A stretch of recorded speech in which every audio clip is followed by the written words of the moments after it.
આગળ જેમ ઉપેન્દ્રભાઈએ વાત કરી કે મહારાજના લીલા ચરિત્રો મહારાજે પોતે સ્વયં વાત કરેલી છે કે લીલા ચરિત્રો સાંભળવાથી અને ગાવાથી એ અંતરમાં શાંતિનો શેરડો પડી જતો હોય છે।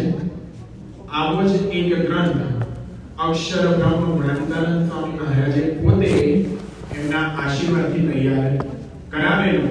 એની આજે આપણે પારાયણ સાંભળવા કરવા માટે જઈ રહ્યા છીએ તો આપણે સર્વપ્રથમ મહારાજને સ્વામીને વિનંતી કરીએ કે જ્યારે એમના ગુણગાન આપણે ગાઈ રહ્યા છીએ, સાંભળી રહ્યા છીએ, કરી રહ્યા છીએ તો આપણને એ બળવંતી શક્તિ આપે કે આપણા સર્વમાં એ લીલા ચરિત્ર સંભાળી રાખવા માટેની શક્તિ એ ઉત્પન્ન થાય એવી પ્રાર્થના સહ આપણે આ કથાનું શ્રવણ કરીશું। મહારાજે પોતે લીલા ચરિત્રની વાત કરી અને આ લીલા ચરિત્રની વાત મહારાજના વખતમાં પણ થતી હતી। એવું નહોતું કે મહારાજના વખતમાં લીલા ચરિત્રોની વાત નહોતી થતી, પરંતુ એ લીલા ચરિત્રોમાં મહારાજને ક્યાંક કૃષ્ણ જેવા, ક્યાંક રામ જેવા એવી રીતે વાત કરીને મહારાજના લીલા ચરિત્રો એ ગવાતા હતા। અહીંયા આગળ એક વસ્તુ આપણે સમજીએ કે આ હરિલીલા મૃત એની યોગી બાબા પોતે ચિંતામણી પારસમણી એની તુલના કરતા। પછી યોગી બાબા કહેતા કે ચિંતામણી એટલે ચિંતવીએ ત્યારે આપણને વસ્તુ પ્રાપ્ત થાય, પારસમણી એટલે એના સ્પર્શથી વસ્તુ પ્રાપ્ત થાય, વસ્તુ એટલે મોંઘી વસ્તુ પ્રાપ્ત થાય। આ ગ્રંથ એટલો બધો મહારાજના ચરિત્રોથી સભર છે કે એને સાંભળતા શાંતિનો શેરડો કહેતા કે આપણને એકદમ શાંતિવાળી અનુભૂતિ કહેતા આપણે અક્ષર બ્રહ્મ જે આપણે સુખ પોતે માણી રહ્યા છીએ એ સુખને આપણે પ્રાપ્ત કરી શકીએ એવી શાંતિની અનુભૂતિ એ આપણને થાય એવા પરમ પવિત્ર ગ્રંથ એ યોગીજી મહારાજનો ખૂબ જ પ્રિય એવો ગ્રંથ હતો। અને થોડું આપણે હરિલીલામૃતનું કેવી રીતે રચાયો એનો જ્યારે પૂર્વગ્રહ સમજીએ જેથી કરીને આપણને મહિમા, આ ગ્રંથનો મહિમા સમજાય અને પછી એમાં કહેલી વાત છે સમજાય। તો રઘુવીરજી મહારાજ પોતે ત્યાં આગળ ભોળાનાથ ભટ્ટ એમની જોડે સત્સંગી જીવનની પારાયણ કરાવતા હતા। સત્સંગી જીવનમાં મહારાજને પોતે કૃષ્ણ જેવા કહ્યા છે, કૃષ્ણથી આગળ વધી શક્યા નથી। અને આ પારાયણ જ્યારે ચાલતી એ વખતે રઘુવીરજી મહારાજે પોતે ગુણાતીતાનંદ સ્વામીને તેડું મોકલ્યું, કહેતા કે ઇન્વિટેશન મોકલ્યું કે તમે આ પારાયણ ચાલે છે તો એ ઉપક્રમે તમે પણ અહીંયા પધારો। એટલે ગુણાતીતાનંદ સ્વામી પોતે આચાર્ય મહારાજની વિનંતીથી અહીંયા આગળ પધાર્યા। એટલે સત્સંગી જીવનની પારાયણ પોતે ભોળાનાથ ભટ્ટ એ ત્યાં આગળ કરતા। અને જ્યારે એમાં સોંપવો પડે શ્રી હરિ શ્રીધરમ એ વાત થાય કે તરત જ ગુણાતીતાનંદ સ્વામી પોતે કથા વાર્તા શરૂ કરે। અને આ કથા વાર્તા એવી ચાલે કે એમાં મહારાજને પૂર્ણ પુરુષોત્તમ નારાયણ અક્ષરધામના અધિપતિ દેવોના દેવ એવી રીતની વાત થાય। એટલે ભોળાનાથ ભટ્ટને ખૂબ દુષ્ટું નહીં, કારણ કે પોતે શાસ્ત્રના ઉપાસક હતા, પણ આ પ્રગટની વાત આવે કે પછી આ પૂર્ણ પુરુષોત્તમપણાની વાત આવે ત્યાં ભોળાનાથ ભટ્ટને આ દુષ્ટું નહીં ગુણાતીતાનંદ સ્વામીને કહેતા કે તમે પચ પડે એવી વાત કરો। કહેતા કોને પચ પડે? એમનો ભાવાર્થ એવો હતો કે હરિભક્તોને પચ પડે, પણ મૂળ એવું હતું કે પોતાને પચ નથી પડતી। એટલે પછી ગુણાતીતાનંદ સ્વામીએ કહ્યું કે હું આટલી બધી સભામાં પાત્ર અને કુપાત્ર ક્યાં જોવા છું? હું વાત કરું જે સમજે પાત્ર, ના સમજે કુપાત્ર। આવી રીતે વાત કરી અને ગુણાતીતાનંદ સ્વામી ત્યાં આગળ વાત કરતા એકવાર રઘુવીરજી મહારાજ આવી રીતે પારાયણ થાય પછી રઘુવીરજી મહારાજના ઉતારે મેળા ઉપર ગુણાતીતાનંદ સ્વામી અડધો કલાક પારાયણ કહેતા કે વાત કરવા માટે જતા। અને ત્યાં આગળ પોતે એકવાર ગુણાતીતાનંદ સ્વામી ત્યાં આગળ વાત કરતા હતા અને ત્યાં આગળ વચનામૃતની વાત આવીને એમાં મહારાજે જે પોતાની વચનામૃત પોતે મહારાજે અપ્રૂવ કરેલા એમાં મહારાજના પુરુષોત્તમપણાની પ્રગટની વાતો એ ચાલતી હતી। એટલે ત્યાં આગળ શુકાનંદ સ્વામી પોતે ત્યાં આ મેળા પર ચડતા હતા અને આ વાત સાંભળીને અડધો કલાક ત્યાં આગળ ઊભા રહ્યા। અને જેવી ત્યાં આગળ પારાયણ પૂરી થઈ પછી શુકાનંદ સ્વામી ઉપર ગયા અને ગુણાતીતાનંદ સ્વામીને પગે લાગીને બોલ્યા કે વચનામૃત શોધ્યું મેં, લખ્યું મેં, પણ સમજો તો આજે। અને એ જ વખતે ગુણાતીતાનંદ સ્વામીએ અયોધ્યા રઘુવીરજી મહારાજની ગાદી પર 3 ફૂલ પડેલા એ જોયા અને તરત એમને વાત કરી કે કેટલાક તો આ ફૂલ સુધી પૂગે છે, કેટલાક આ ફૂલ સુધી પૂગે છે, પણ આ ત્રીજા ફૂલ સુધી કોઈ પૂગતું નથી। કહેતા કે કેટલાક રામ જેવા જાણે છે, ભગવાનને કૃષ્ણ જેવા જાણે છે, પણ પૂર્ણ પુરુષોત્તમ નારાયણ તો કોઈ ભગવાનને જાણતું નથી। અને એ વખતે ત્યાં આચાર્ય બ્રહ્મચારીને આજ્ઞા કરી કે તમે મહારાજનો એવો પૂર્ણ પુરુષોત્તમપણાનો ગ્રંથ રચો। અને એ વખતે શુકાનંદ સ્વામીને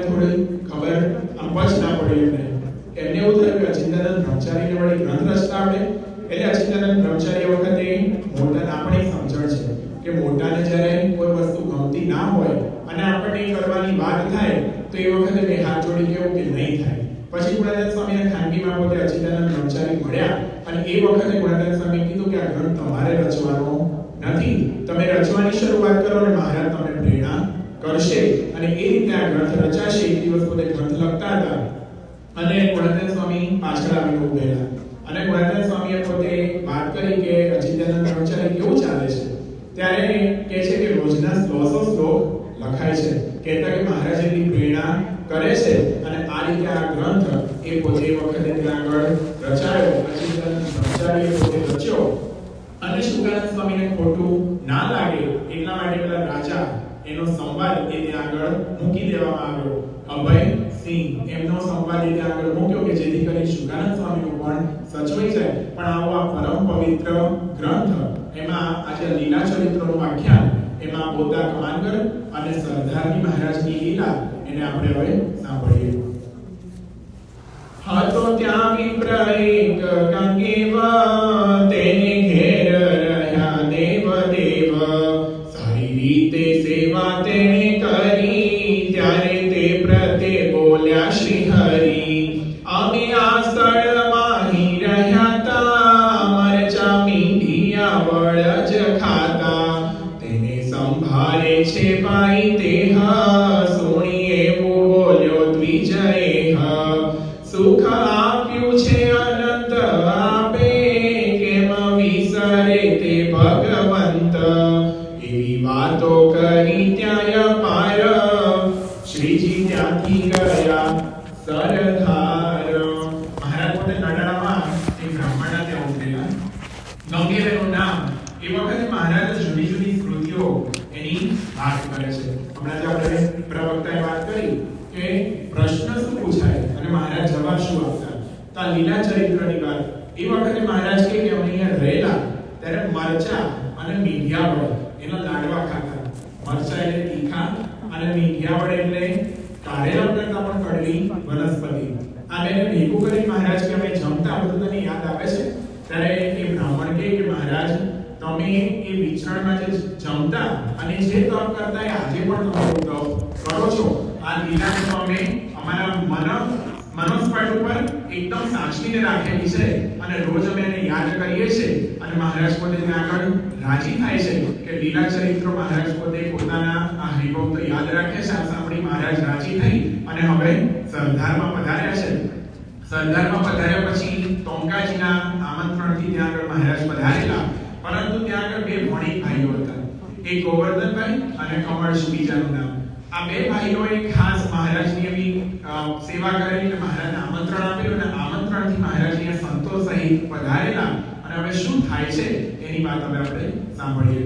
કર્યો વાણી મુકુંદે ત્યાં થાળ, જમ્યા સ્નેહથી જન પ્રતિપાળ, કયું વાણીએ નિજ વૃદ્ધ માને, મારે જાવું છે તરત દુકાને, માટે પોઢવા પ્રભુને અભંગ, સારી પાથરી દેજો પલંગ, ભલામણ એવી ડોશીને દીધી, પછી માટ દુકાનની લીધી, ડોશી ટૂંઢિયાનો ધર્મ પાડે, જુઓ માકડને અનવારે, એક ખાટલામાં બેડા કરે, આવે મહેમાન ત્યારે પાથરે, ઢાળીઓ તે હરિ કૃષ્ણ કાચ, કયું પોઢો તમે મહારાજ, સુતા જય જગદીશ્વર જ્યારે, આવ્યા માકડ જુઓ ને ત્યારે. અહીંયા આગળ આ બે ભાઈઓની ભાવના બહુ સારી હતી.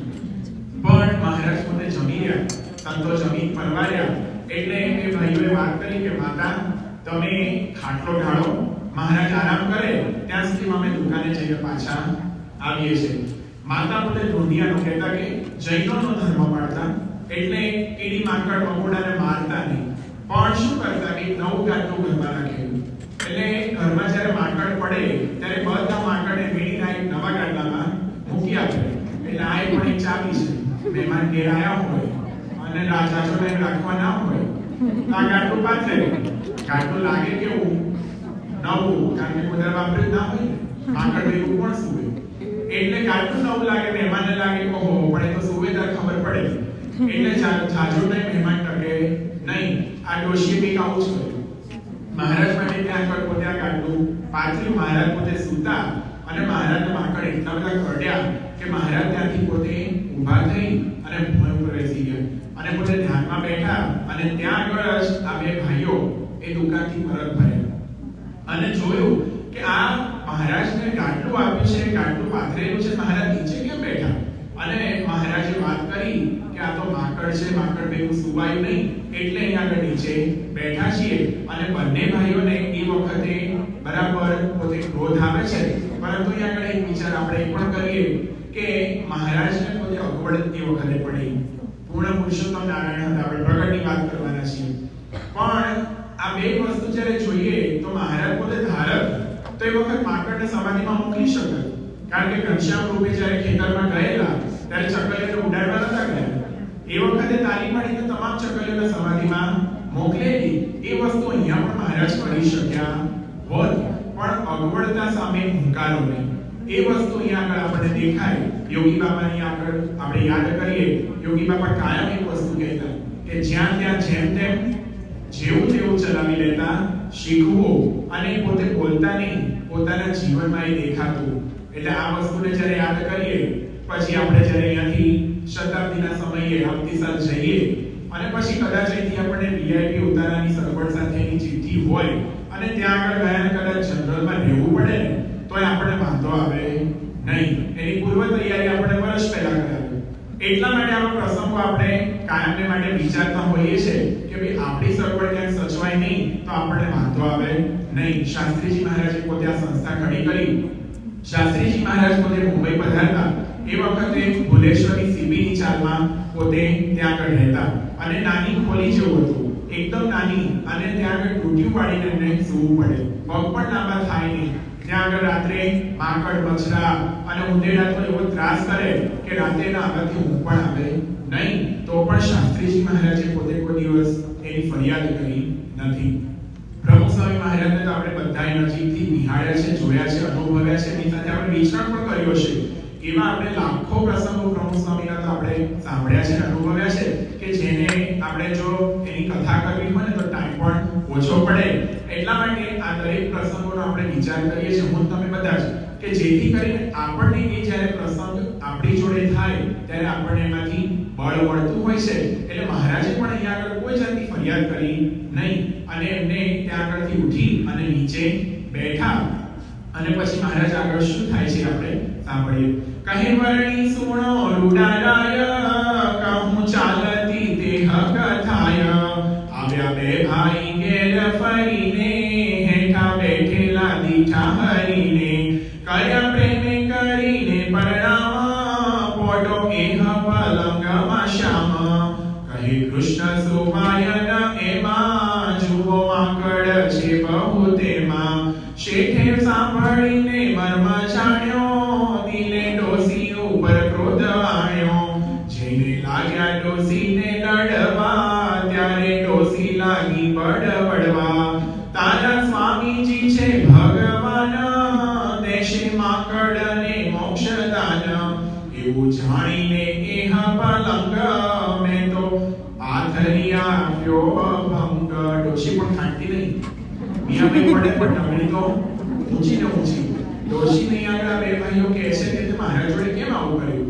ત્યારે ડોશી કહે છે કે તમે તો કહેતા હતા કે તમારો સ્વામી ભગવાન છે, તો જો ભગવાન હોય તો એ માંકડને અક્ષરધામનું સુખ ના આપી શકે, કે મોક્ષ ના પમાડી શકે? મેં તો એવું વિચારી આ ખાટલો પાથરી આપ્યો. અને આ વાત છે ને મહારાજ પોતે ત્યાં આગળ સાંભળે છે. આ સંવાદ મહારાજ બેઠા બેઠા સાંભળી જાય છે અને પછી આ જે સાંભળીને મહારાજે ડોશીને સમાધિ કરાવે છે. મહારાજે કહ્યું હતું આ માંકડને સમાધિ તો કરાવી શકે પણ ડોશીને સત્સંગ ના થાય. એટલે આ બધો આખો આ પ્રસંગ એ રચાયો અને એમાં ડોશીને સમાધિમાં જોવે છે કે એક એક માંકડ છે ને વૈકુંઠમાં જતા એને દેખાય છે. અને એ સાંભળી એ જોઈને પછી જેવા સમાધિમાંથી બહાર આવે છે તરત મહારાજના પગમાં પડે છે. મહારાજને કહે છે કે મારી ભૂલ થઈ અને આજથી મને તમારા સત્સંગમાં લો. કહેતા કે મને કંઠી પહેરાવીને વર્તમાન ધરાવીને સત્સંગી કરો. અને મહારાજ એ રીતે ત્યાં આગળ એ સત્સંગી કરે છે. અને મહારાજની મૂળ ભાવના આપણે જોઈએ ને તો કલ્યાણની ભાવના આપણને આમાં દેખાય.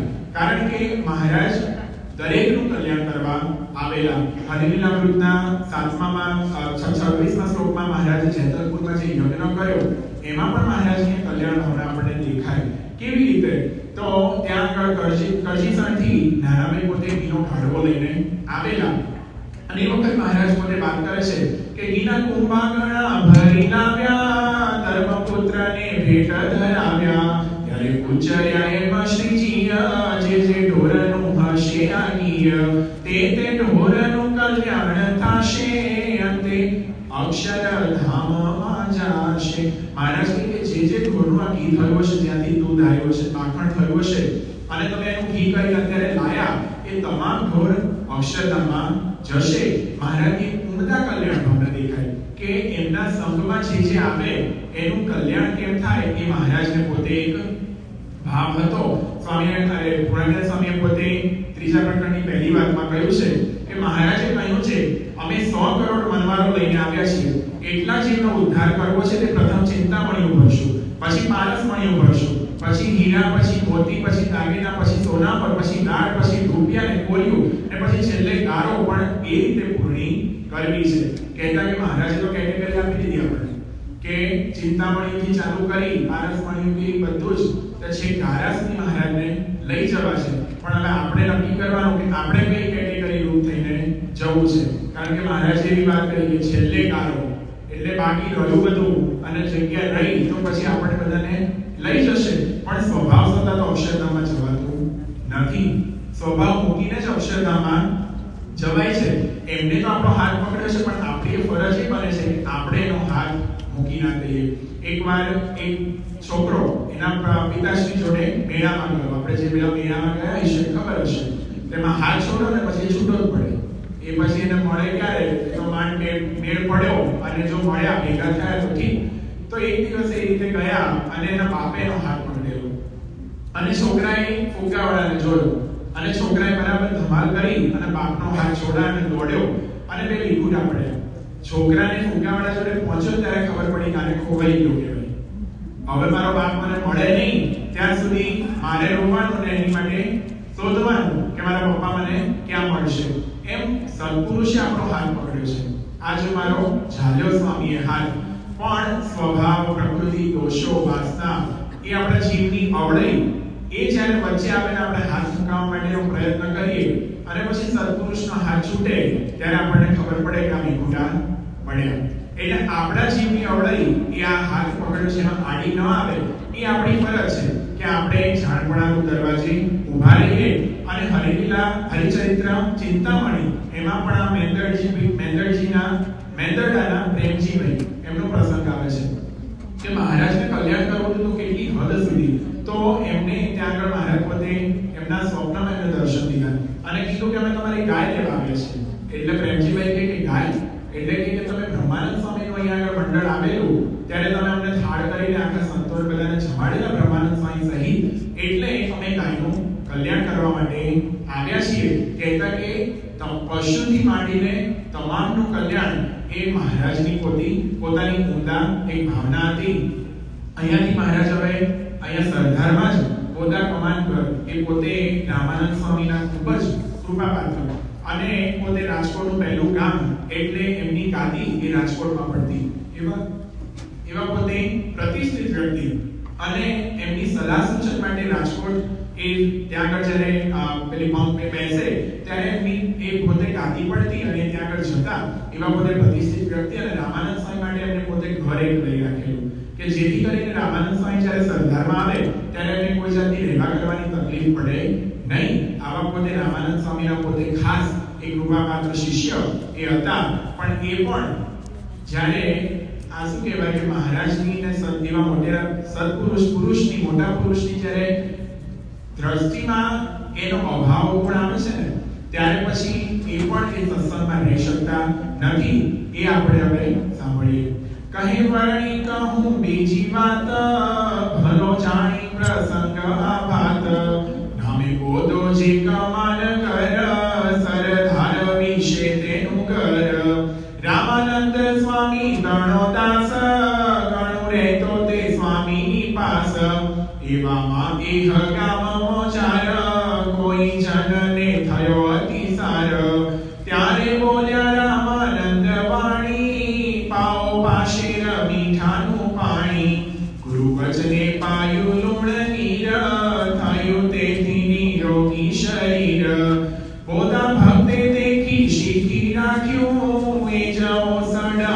અન્યને ભાગ્યું તેથી થઈ એક જનતાણી ઘાત ફીટકાર કરે જન જાત બોધે સ્વામીનો અવગુણ લીધો સત્સંગ તેથી ત્યજી દીધો સૌની આગળ બોલે સદાય જૂઠો સ્વામીને જૂઠો ઉપાય.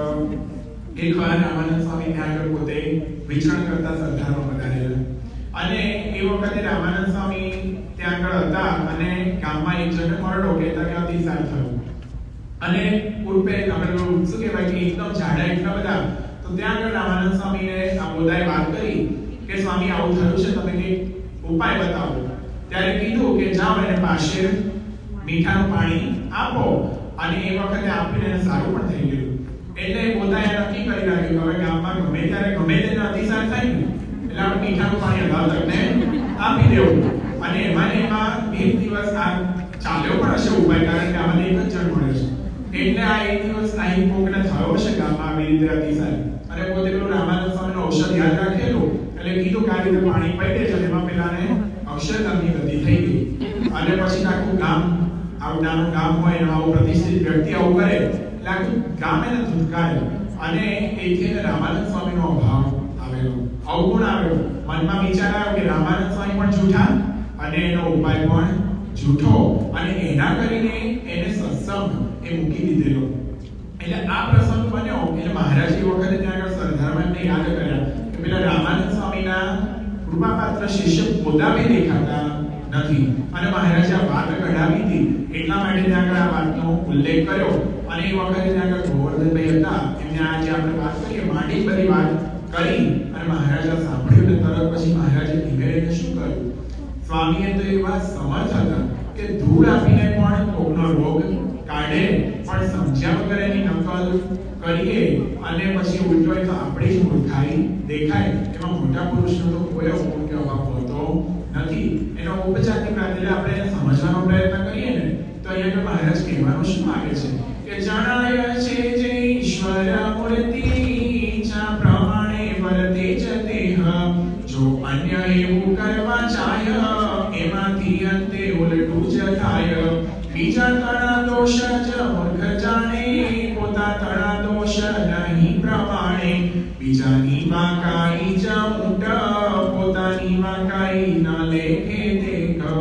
કહેતા કે ઊંટ જેવા હોય ને બીજાના જ અભાવને અવગુણ એ દેખ્યા કરે મહારાજ કે પણ આ તો ઊંટ જેવું થયું કે હારું આપણે પોતાનું વિચારીએ નહીં કે મારા 18 વાંકા છે અને હું સામેવાળાને બધાને કહું કે તારું આ વાંકું અને પછી મહારાજ છે કહે છે કે મોટા તણો દોષ દિલે ધરે છે પોતા તણો તે નર શું કરે છે જે મત્સ્ય ગંગા જળથી સાય પોતે જ પીડા થકી પીડાય. કહેતા કે માછલી છે એ જળથી જો પીસાય એમાં મોઢું જળનું થવાનું કે માછલીનું થવાનું એમાં માછલીને જ મારવાનું છે. મહારાજ કે અભાવ પણ મોટા પુરુષના લઈએ ત્યારે સત્સંગ તો બહુ બહોળો છે એમાં સત્સંગને કોઈ ઉણિયા ચાલતી નથી પરંતુ આપ એટલે કહેતા કે આપણે એઝ એન ઇન્ડિવિડ્યુઅલ જ ભોગવવાનું થાય છે જેમ પોતાને થયું કે આ સત્સંગ મૂકીને પોતે ત્યાંથી જતો રહ્યો અને પછી મહારાજ એ વખતે ત્યાં આગળ પોતો એને બોલાયેલો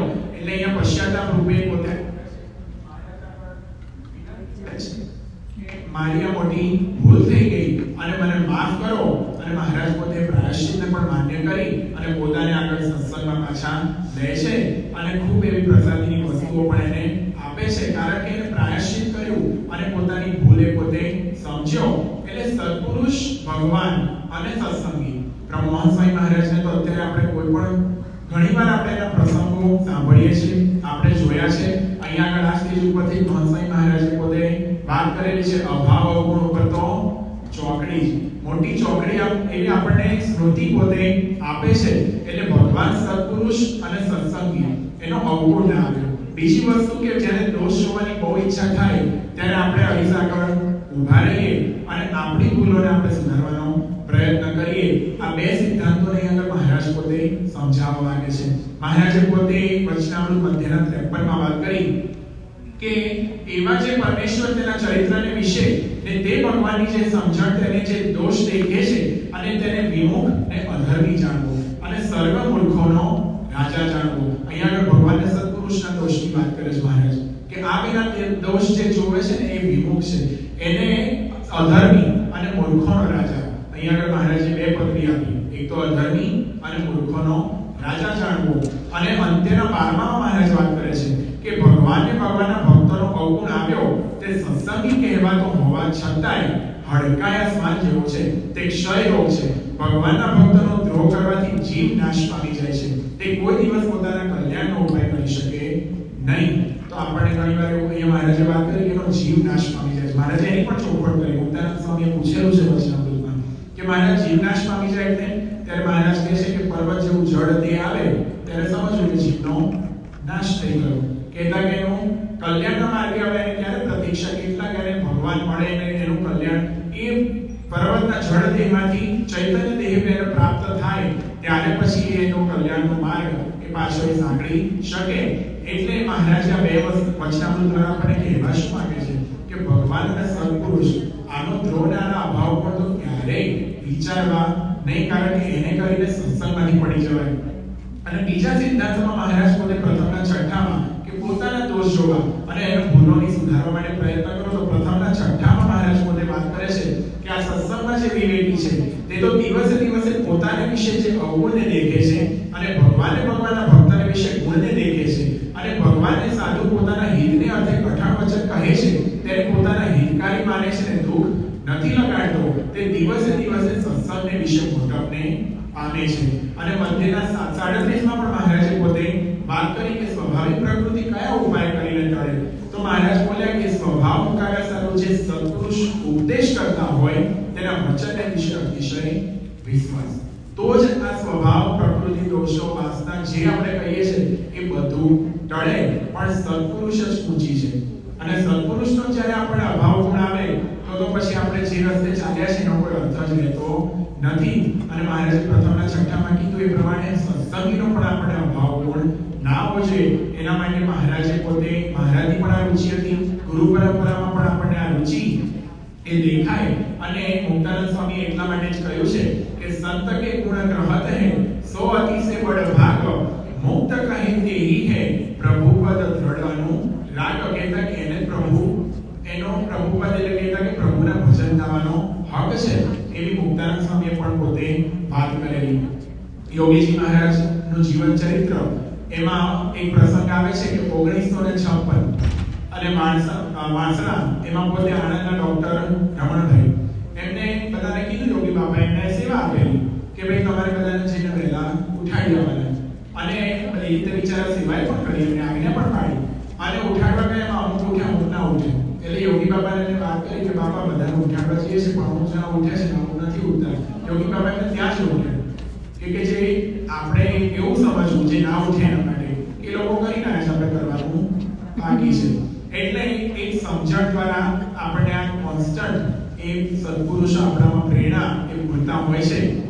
અને ભગવાનના નિશ્ચયની પણ વાત કરી મહારાજે કે વિશ્વાસ હોય ને તો પછી નિશ્ચય પાકો થાય. આપણને બરાબર ભરમ હોય 3 દિવસનો ઉજાગરો પછી ચોથે દિવસે આપણે ઊંઘ્યા હોઈએ અને કદાચ કોક આપણી સામે લીમડો લાવીને આપણને ઊંઘમાંથી ઉઠાડીને પૂછે કે આ શું છે, તો આપણે લીમડાને આપો કહીએ, એવી ભૂલ જ ના થાય.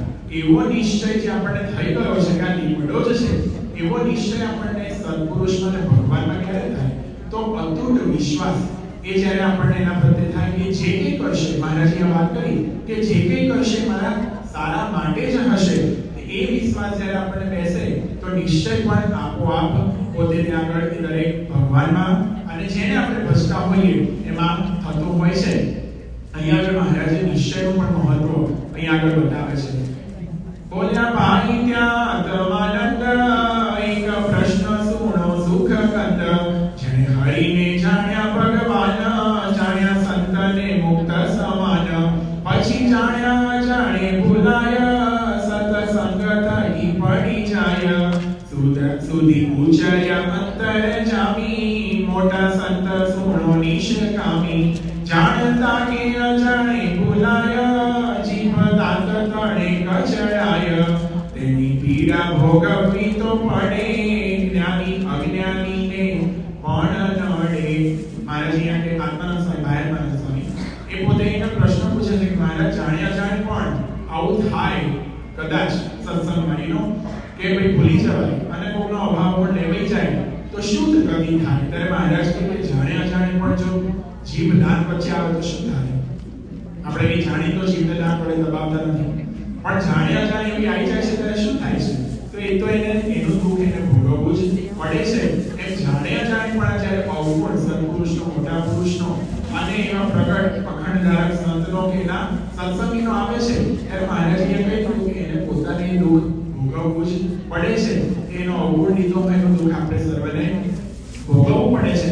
મહારાજે મંદિરના 14માં પણ વાત કરી કે જ્યારે ભગવાનના સ્વરૂપને ઉપર નિશ્ચય છે ને જો તેમાં કાંઈ થોડી ઘણી ખોટ રહેલી હશે તો પણ તે ભૂલી ગતિને નહીં પામે, તે તો અંતે જતા નિર્ગુણપણાને જ પામશે. મહારાજે આગળ શું કીધું કે દુઃખ તો ભોગવવું જ પડે છે, પણ મહારાજ પાછા એટલા તૈયારવું પડશે.